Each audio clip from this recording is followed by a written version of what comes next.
Pues en realidad contradicción ninguna. Estamos en contra de que Israel juegue la Eurocopa y que juegue en competiciones europeas. Queremos que sea expulsado y si participa, evidentemente, que lo haga sin público y que toda medida que sea contra la participación de equipos israelíes es bienvenida por nuestra parte. Nos hemos manifestado en todas las ocasiones. Comparto, por otra parte, la preocupación por los tambores de guerra que suenan desde que Etiopía ha firmado un acuerdo con el Estado de Israel. Nos preocupa siempre que Israel pone el ojo en un sitio, porque después del ojo vienen las guerras, los muertos y, como no puede ser de otra manera, los genocidios. Desde la derecha se nos combina hablar del 7 de octubre, me van a perdonar, yo voy a aprovechar, pero no para hablar del 7 de octubre, sino para hablar de un poco antes, porque como normalmente vienen a justificar que todo el genocidio, todos los desmanes, los asesinatos son justificados por un hecho y primigenio que es el 7 de octubre, yo le voy a contar de la experiencia de vecinos de Getafe previa. Yo le voy a contar porque el objeto de esta proposición tiene que ver con la Flotilla y tiene un origen o una semilla en la Flotilla de la Libertad. Y le voy a hablar y voy a recordar a un vecino de Getafe como Manolo Espinar, que hizo bastante más que aletear las alas. No fue solamente la mariposa que generó un terremoto al otro planeta del mundo. Fue el responsable de traer a España lo que fue el germen precisamente de estas flotillas por la libertad. En su momento se llamó Flotilla por la Libertad y generó el primer grupo de apoyo, y hoy hay un grupo continuo de personas que participan en las flotillas que hoy siguen viajando a Gaza, que es siguen intentando romper el bloqueo a Gaza. Y voy a hablar también de su hijo, Manuel Tapiel, que fue protagonista y que estuvo precisamente en esa primera flotilla, y voy a contar lo que pasó en esa primera flotilla. En esa primera flotilla que ocurrió en el 2010, bastante antes del 7 de octubre. Ese fue el primer intento, fue la primera flotilla. Esa flotilla venía a romper un bloqueo que se inició después de unas elecciones en Gaza, y que no gustó a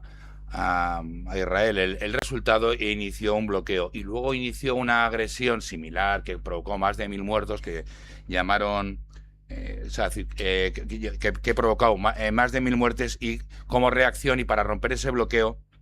se organizó esta flotilla. Esta flotilla tenía sobre todo un barco, el Mavi Mármara, que era un barco que eso fue organizado básicamente, o que salió desde Turquía, y en el cual participaron o se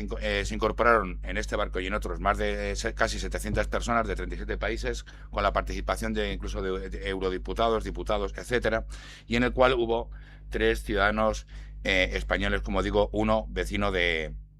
Getafe. El asalto al Mavi Mármara, que era el buque emblemático donde iban fundamentalmente los organizadores de la ONG que había conseguido los recursos para financiar esta ruptura del bloqueo, en el cual portaban más de 1000 toneladas de ayuda humanitaria para la franja de Gaza. Fue violento, con mucha violencia, y incluso algunos de los solidarios con Gaza se defendieron del asalto. Más allá de ese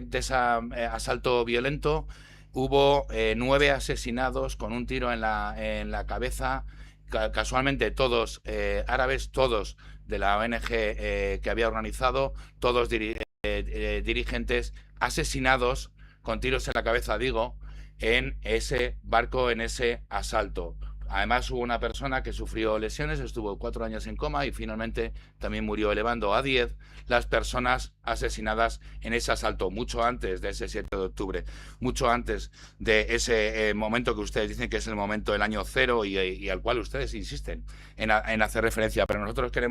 yo quiero recordar la experiencia traumática que sufrieron mis amigos, que sufrió mi amigo, y que vivió no solamente las torturas, no solamente el racismo, no solamente solamente la exclusión, sino además vio cómo a gente con la cual estaba que participaba en ese viaje fue asesinado con tiros en la cabeza delante de la gente. Quiero recordar a vecinos de Getafe que han sido solidarios y que han hecho parte del movimiento de solidaridad contra el genocidio de Gaza, que claro que no empezó el 7 de octubre y que claro que hay que hablar de mucho antes del 7 de octubre. Claro que hay que recordarlo. Simplemente recordar a Manuel Espinar, a Manuel Tapial y, por supuesto, recordar y apoyar a los que hoy se juegan la vida desafiando el genocidio, a los genocidas de Israel, porque esto que se hizo para eleccionar, que se hizo para demostrar por parte de Israel que no iba a tolerar ningún tipo de vulneración de sus designios, no sirvió para nada, en el sentido de que sigue habiendo solidarios que siguen jugándose la vida y viajando para defender la humanidad y para defendernos a todos, porque si la humanidad muere en Gaza, muere en el mundo. Muchas gracias.